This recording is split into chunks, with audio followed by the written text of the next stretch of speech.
Bonjour à tous, un petit tour dans le potager au mois d'août. Donc on arrive fin août. Alors juillet on a eu comment dire 2 jours de pluie seulement. Et là début août on a eu peut-être une semaine de pluie abondante, voire 2 semaines de pluie. Donc du coup ça fait du bien au potager. On n'a pas du tout arrosé le potager cette saison. On a voulu tout laisser voir un petit peu comment ça se passe et ça a plutôt bien tenu. Donc le seul entretien c'est, on va peut-être passer 1 heure de désherbage au maximum et puis après c'est beaucoup de récolte quoi. Voilà le petit tipi pour les enfants, voilà, petite cabane sympa à l'ombre, donc avec du haricot d'Espagne qui fait des jolies fleurs rouges. Avec un peu de liseron. Alors là, cette année, on est envahi par le liseron là, sur cette butte là. C'est assez incroyable.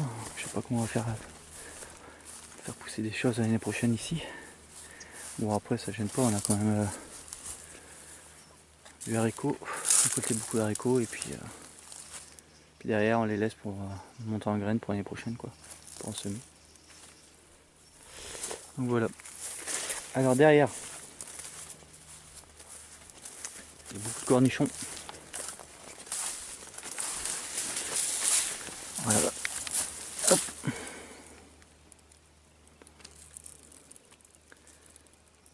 Les cornichons qui poussent bien. Hop. On en a un peu partout.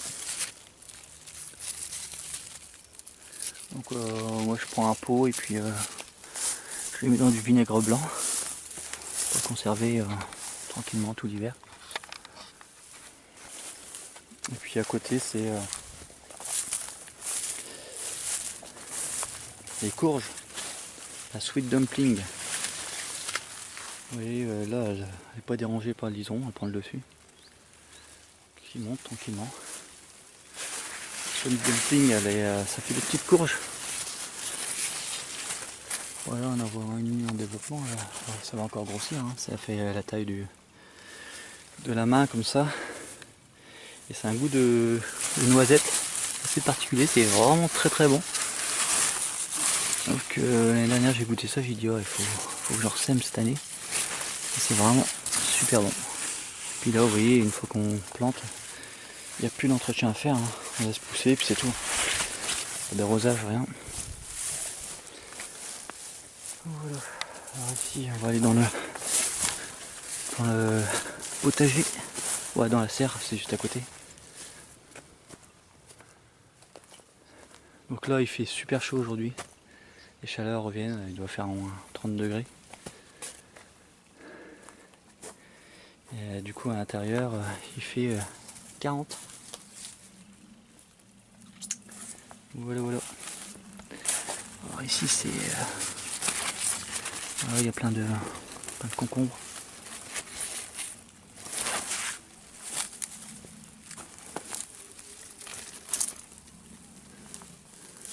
Avec les tomates d'un côté.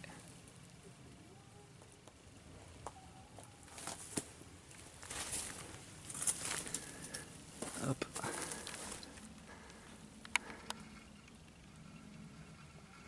Et ça arrive jusqu'au sommet.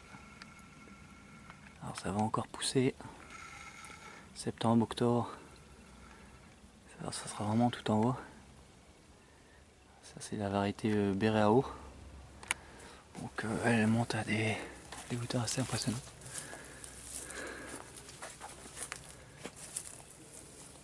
Il y en a un peu partout.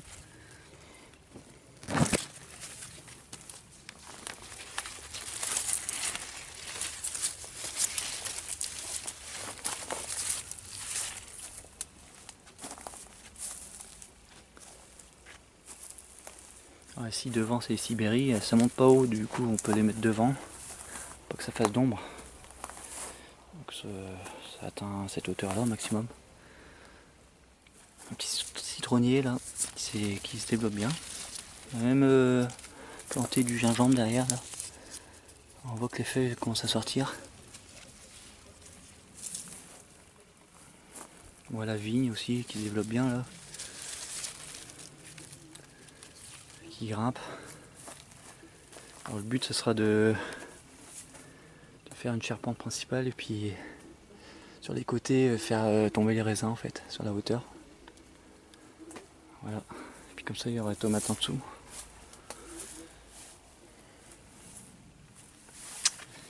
Voilà, ça c'était dans la serre. Bon, ici il y aura un terre-paille à faire. Enfin, une petite pièce. Voilà, toujours semi-enterré.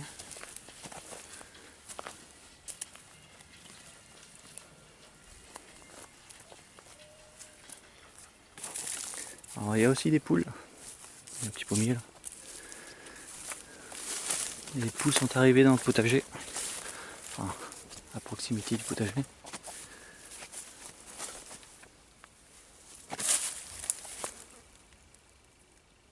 Qu'est-ce qui se passe?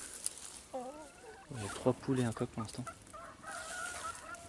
Puis bon, on a construit vite fait un truc à l'arrache quoi, avec des palettes.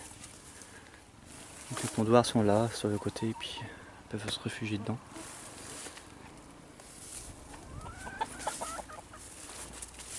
On va faire un petit tour dans le potager. Il y a le verger aussi. Pour l'instant il n'y a pas beaucoup d'arbres, mais je pense que là on va refaire un nouvel achat d'arbres fruitiers. Parce qu'il y a de la place. Oui, ça a été débroussaillé. Comme ça on a notre paillage pour le potager. Avec une petite cabane pour les petits qu'on a commencé. Toujours des trucs de récup, hein, les palettes, les fenêtres.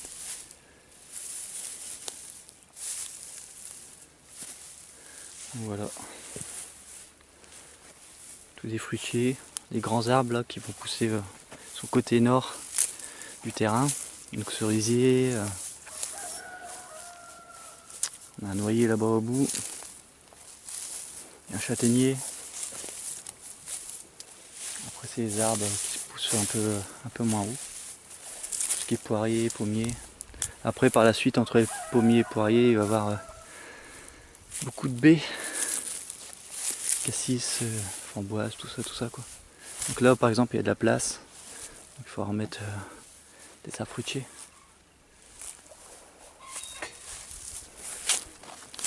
Faut que ce soit vraiment une jungle quoi. C'est le but principal. Voilà les petites pommes.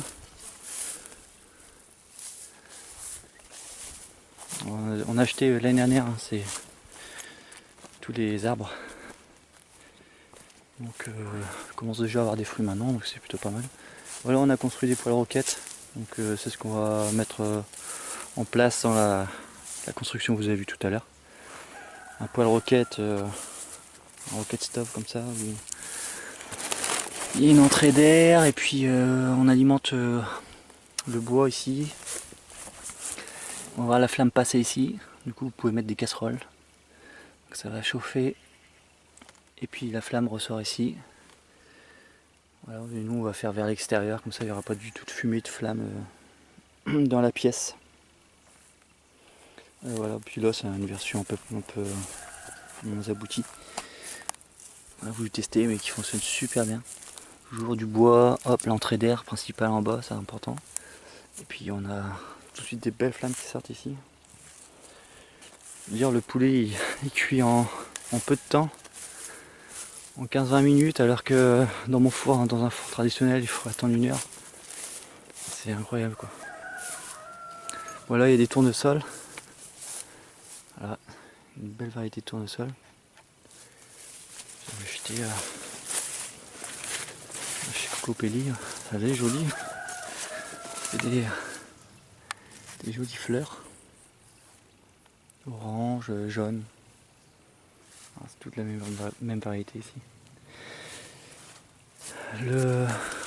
Voilà les petits maïs. Du maïs blanc. Avec haricots qui poussent dessus. Et puis des courges au pied. Voilà les rondes de Nice.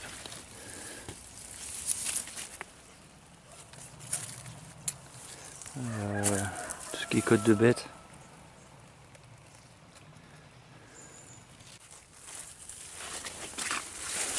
courges ici, on a...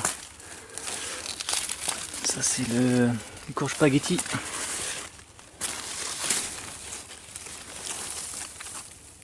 Voilà.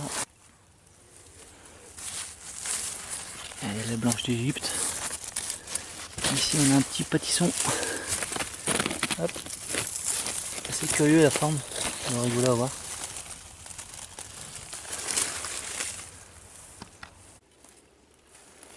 Bon, ici on a le petit endroit où il y a les concombres.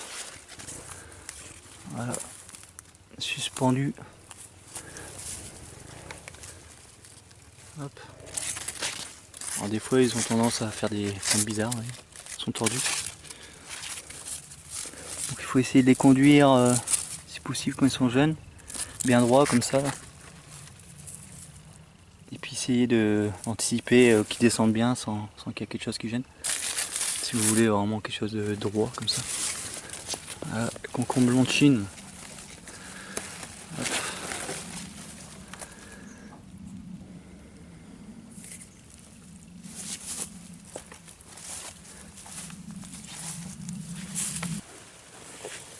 Donc ici on a repiqué les poireaux. Voilà, je pensais, enfin à un moment ils ont eu du mal à démarrer parce qu'il n'y avait pas de pluie, vu qu'on n'arrose pas du tout. Mais là, les petites pluies qui sont tombées, ça fait du bien. On semer aussi un peu de radis noir là au pied. Voilà. Donc on est en train de terrer aussi les pommes de terre. Donc ici à semer, c'est le moment, la mâche, épinards et tout ça. Ou alors me faire un petit mélange d'engrais verts.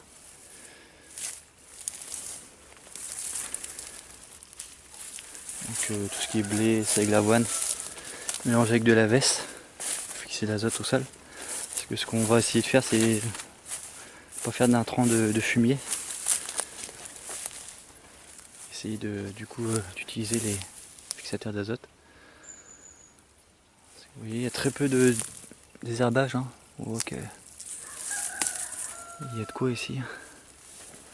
Là on peut voir les choux, tout ce qui est chou cal là, qui se développe superbement bien. Une belle variété de chou cal vert. L'année dernière j'ai testé une autre variété. Elle n'a pas donné terrible, mais cette variété là, j'ai changé, elle est incroyable quoi. Donc, tout ça c'est la nourriture d'hiver. Hein. Faut attendre une petite gelée sur les choux cal pour que le chou soit un peu moins acide et meilleur au goût.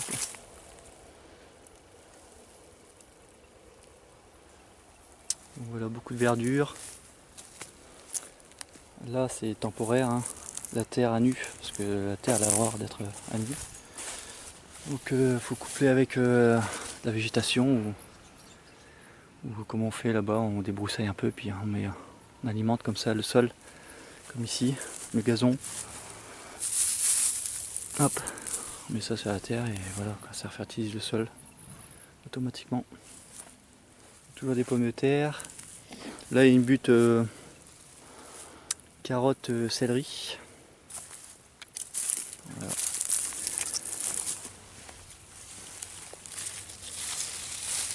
Ça c'est pareil, hein, nourriture d'hiver, céleri principalement. Avec les poireaux, une bonne petite soupe. Ah, les petites carottes. Je sais pas si tu peux les déterrer. Voilà, ça pousse tranquillement. Voilà.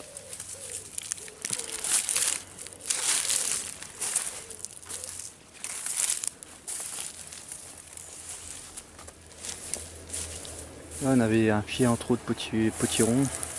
Alors piqué là-bas dans l'ombre. Il a pris quand même, il a fait son feuillage. Il a même donné hop, un potiron. Tranquillement.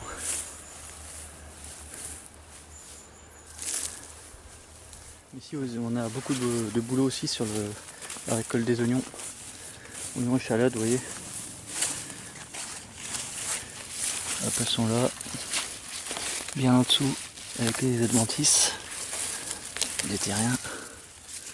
c'est du rouge, des oignons rouges. Il y a des blanches et voilà. Un peu plusieurs variétés. Donc il y a tout ça à faire. On va déterrer. Ça va désherber en même temps quand on va récupérer les oignons. Ici on a des carrés de fraises, comme ça, de fraisiers. C'est pareil, on va désherber un petit peu là, pour laisser la place aux fraises de grandir. Et puis on peut semer donc au sommet un petit peu de mâche ou même repiquer des salades. Là j'ai un petit peu de salade que j'ai ramené. On va repiquer des plants pour essayer d'avoir un peu de salade en automne. Voilà, puis là on a un petit peu de mélange de carottes et puis de haricots. Voilà, haricots nains.